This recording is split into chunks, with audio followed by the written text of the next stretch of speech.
Неліктен Қазақстанда екінті намазының уақыты екінші уақыт, яғни кешіктіріліп оқылады?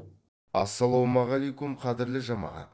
Қазақстанда неліктен екінті намазы кеш оқылатындығын білгіңіз келсе, осы бейнероликті соңына дейін қараңыз. Біздің арнаға жазылыңыз, лайк басыңыз, жамағатқа тарату сауапқа кенеліңіз.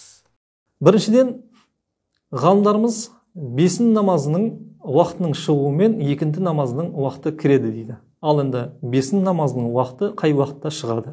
Және де екінті намазының уақыты қай уақытта кіреді? Бұған байланысты ғалымдарымыздың арасында түрлі көзқарастар бар.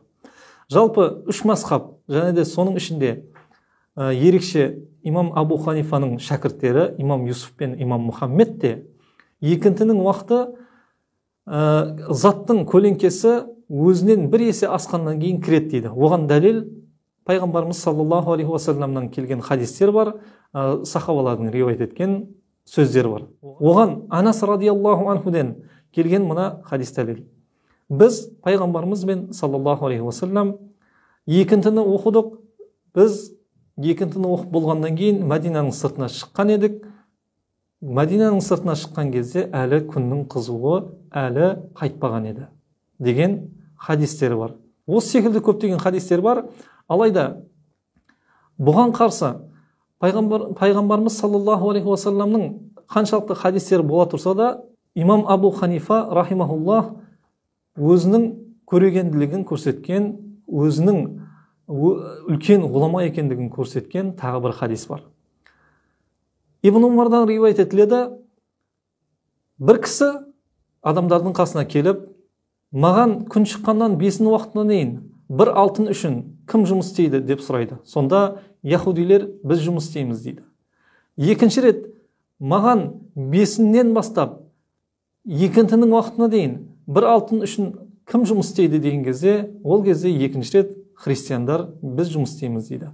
Ал үшінші рет екінтіден бастап ақшамға дейін, яғни күннің батуына дейін маған екі алтын үшін кім жұмыс істейді деген кезде, бұл жерде мұсылмандар сендерсіңдер дейді.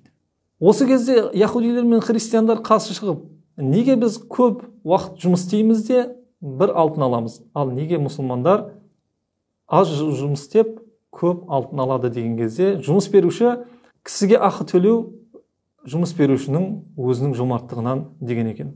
Енді бұл хадисті имам Абу Ханифа екінтінің уақытына дәлел келтіре отырып, екінтінің уақыты өте аз екендігін айтады. Жалпы осы хадиске сүйене отырып, имам Абу Ханифа екінтінің уақыты заттың көлеңкесі өзінен екі есе асқаннан кейін кіреді дейді.